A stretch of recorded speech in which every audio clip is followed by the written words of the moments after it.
आज Doubtnut app download करें। Doubtnut पर अपने सभी गणित, रसायन विज्ञान, भौतिक विज्ञान और जीव विज्ञान के डाउट्स का करो सफाया। बस प्रश्न की फोटो खींचो, एक ही प्रश्न को क्रॉप करो और तुरंत वीडियो सोल्यूशन पाओ। अभी डाउनलोड करें। देखो, हमारा एक क्वेश्चन है, इसमें लिखा है निम्नलिखित पर टिप्पणियां लिखिए।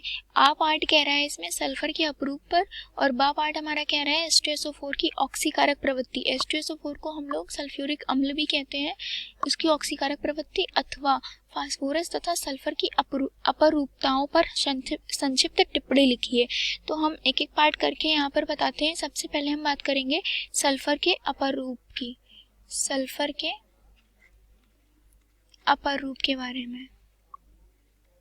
ठीक है, ये है हमारे सल्फर के मुख्य दो अपर रूप होते हैं। अगर देखा जाए वैसे तो बहुत ही क्रिस्टली अपर रूप होते हैं, पर जो दो मुख्य होते हैं वो होते हैं रोम्बिक सल्फर होता है, और दूसरा हमारा होता है मोनोक्लिनिक। दूसरा क्या होता है हमारा? Monoclinic sulphur. ठीक है, ये दो हमारे मेन होते हैं। तो अगर इसके बात कर ली जाए रोम्बिक सल्फर और मोनोक्लिनिक सल्फर की, ये मुख्य अपरूप हैं। ये जो होते हैं हमारे दोनों S8 अणुओं से मिलकर बने होते हैं। S8 मतलब अणुओं से बने होते हैं। ठीक है, बने होते हैं। ठीक है, अब क्या करते हैं, इसकी हम बात करते हैं। रोम्बिक सल्फर और मोनोक्लिनिक सल्फर जो होते हैं, अगर इनकी रासायनिक अभिक्रियाओं की बात कर ली जाए तो क्या होता है कि अगर हम एक मिनट यहाँ पर मैं बताती हूँ इसको नीचे समझाकर। अगर हम रोम्बिक सल्फर को क्या करते हैं, 95.6 डिग्री पर 95.6 डिग्री सेल्सियस पर जब हम गर्म करते हैं तो वो मोनोक्लिनिक सल्फर में चेंज हो जाता है। किसमें? मोनोक्लिनिक सल्फर में। ठीक है, ये मोनोक्लिनिक सल्फर में चेंज हो जाता है। पर इसमें एक चीज़ क्या होती है कि अगर हम मोनोक्लिनिक सल्फर को साधारण ताप पर रख दें, साधारण ताप पर रख दें अगर, तो क्या हो जाता है हमारा?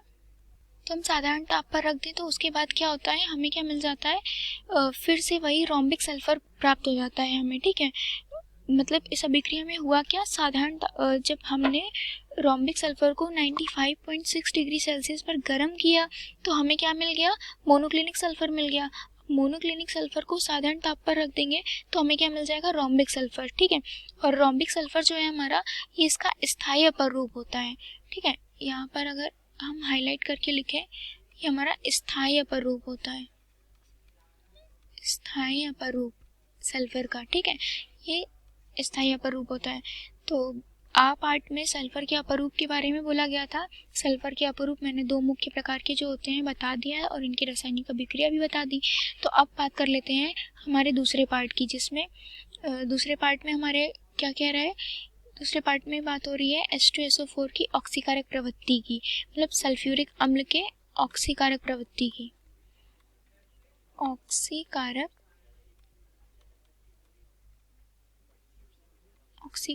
प्रवृत्ति। ठीक है, हाँ, तो सल्फ्यूरिक अम्ल की अगर ऑक्सीकारक प्रवृत्ति की बात करें तो सांद्र सल्फ्यूरिक अम्ल जो होता है हमारा, वो ऑक्सीकारक का कार्य करता है। ठीक है, सांद्र सल्फ्यूरिक अम्ल कैसा? सांद्र H2SO4 ऑक्सीकारक का कार्य करता है, ऑक्सीकारक का कार्य करता है। ठीक है, अब अगर इसे रिएक्शन के द्वारा समझाना है कि ऑक्सीकारक किसका ऑक्सीकरण हो रहा है, तो देखो बताते हैं। इसमें क्या होता है, हम सल्फ्यूरिक अम्ल की अभिक्रिया किससे कराते हैं, कार्बन से कराते हैं। ठीक है, तो हमें क्या, जब इसको मिलाकर गर्म करते हैं, सल्फ्यूरिक अम्ल में कार्बन मिलाकर गर्म करते हैं, तो हमें carbon dioxide plus sulphur dioxide plus जल के अणु मिल जाते हैं। ठीक है, ये मिला हमें, तो क्या होता है, इस अभिक्रिया में SO2 जो हमारा कार्बन जो होता है वो CO2 में ऑक्सीकृत हो जाता है। ये है हमारा कार्बन, किस में ऑक्सीकृत हो जाता है, CO2 मतलब कार्बन डाइऑक्साइड में ऑक्सीकृत हो जाता है। क्या हो जाता है, इसका ऑक्सीकरण हो जाता है। यहाँ पर ऑक्सीकरण, ये ऑक्सीकरण हो गया हमारा कार्बन का कार्बन डाइऑक्साइड में, और SO2 में अपचयन हो जाता है किसका, H2SO4 का SO2 में अपचयन हो जाता है। ठीक है, तो अपचयन का हमें यहाँ बताने की इतनी कुछ खास ज़रूरत नहीं है, क्योंकि हमें यहाँ पर ऑक्सीकारक प्रवृत्ति के बारे में ही पूछा गया था। तो H2SO4 की जब कार्बन से अभिक्रिया कराएंगे गर्म करने पर, हमें कार्बन जो है कार्बन डाइऑक्साइड में ऑक्सीकृत हो जाता है। तो ये पार्ट भी हमारा पूरा ही हुआ। अब थर्ड पार्ट पर आते हैं। इसमें क्या कहता है कि फास्फोरस तथा सल्फर की अपरूपताओं पर संक्षिप्त टिप्पणी लिखिए। तो बात करते हैं सल्फर और फास्फोरस की अपरूपताओं की। तो सल्फर की अपरूपताएं मैंने पहले बता दी पहले टॉपिक में, ये दो प्रकार के होते हैं, रोम्बिक और मोनोक्लिनिक। तो अब बचा हमारा क्या, फास्फोरस के अपरूप। तो अब हम अगर लिखेंगे तो डायरेक्ट मैं लिख रही हूँ फास्फोरस के अपरूप। ठीक है, फास्फोरस के अपरूप, ये हमारा फास्फोरस के अपरूप की अगर बात करी जाए तो मुख्य दो ही होते हैं फास्फोरस के अपरूप। तीन भी कहे जा सकते हैं, पर तीसरा इतना यूज में नहीं आता है। तो जो दो होते हैं मैं उसका नाम लिख देती हूँ। पहला अपरूप होता है सफेद या पीला फास्फोरस, सफेद या पीला फास्फोरस। ठीक है, सफेद या पीला फास्फोरस, इसे हम P4 से दर्शाते हैं। दूसरा हमारा होता है लाल फास्फोरस, लाल फास्फोरस।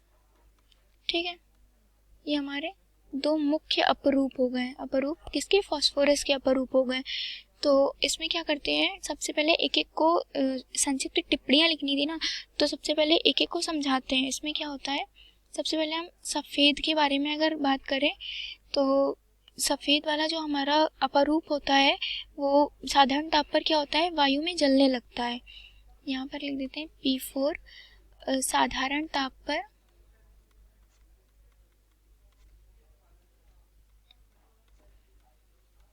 वायु में जलने लगता है, जलने लगता है। ठीक है, इसलिए इसे हम जल में रखते हैं, इसलिए इसे जल में रखा जाता है, इसलिए इसे जल में रखा जाता है। ठीक है, इसलिए इसे जल में रखा जाता है। और जब ऐसा होता है कि जब हम मतलब जल में रखते हैं, जिससे वायु से बचाने के लिए इसे हम जल में रखते हैं, क्योंकि ये वायु में आने पर क्या करता है कि जलने लगता है। तो ऐसा होता है जब ये जलता है तो फास्फोरस पेंटॉक्साइड की सफ़ेद सधूम बनने लगते हैं। सधूम मतलब फॉग, मतलब धुआं टाइप का बनने लगता है। ठीक है, P2O5 का। ठीक है, तो ये बात हुई हमारे सफ़ेद फास्फोरस या पीला फास्फोरस की।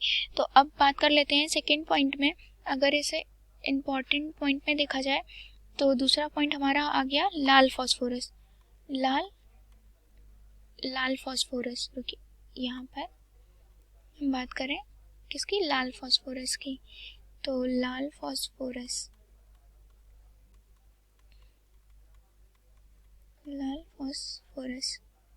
ठीक है, लाल फास्फोरस जो होता है हमारा, सफ़ेद फास्फोरस को जब हम निष्क्रिय वातावरण में 240 डिग्री सेल्सियस के ताप पर गर्म करते हैं तो गर्म करने से वह लाल फास्फोरस में चेंज हो जाता है। किसमें, लाल फास्फोरस में।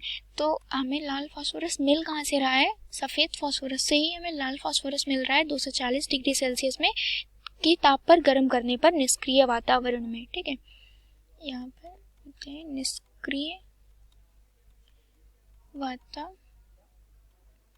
निष्क्रिय वातावरण में 240 डिग्री सेल्सियस पर सफ़ेद फास्फोरस, जिसे हम P4 भी कहते हैं, सफ़ेद फास्फोरस को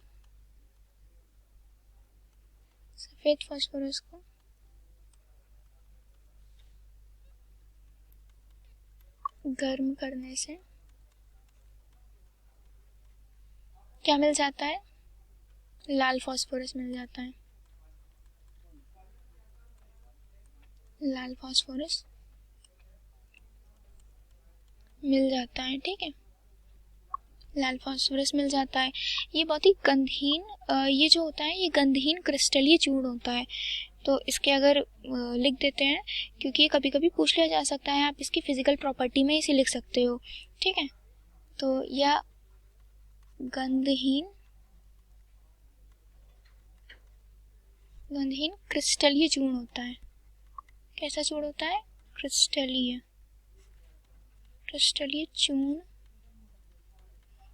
होता है, ठीक है। ये हमारा क्वेश्चन पूरा हुआ। हमारे क्वेश्चन का 3 पार्ट था, सल्फर के अपरूप, और दूसरा पार्ट था हमारा H2SO4 की ऑक्सीकारक प्रवृत्ति, और तीसरा पार्ट था हमारा सल्फर की अपरूपताओं की और फास्फोरस की अपरूपताओं की संक्षिप्त टिप्पणी, ठीक है। तो ये पार्ट हमारा कंप्लीट हुआ। होप सो आपको समझ में आया होगा। कक्षा 6वीं से 12वीं से लेकर नीट, IIT, JEE वो एडवांस के लेवल तक 1 करोड़ से ज्यादा छात्रों का भरोसा। आज ही डाउनलोड करें डाउटनेट ऐप या व्हाट्सएप करें अपने सारे डाउट्स 8400 400 400 पर।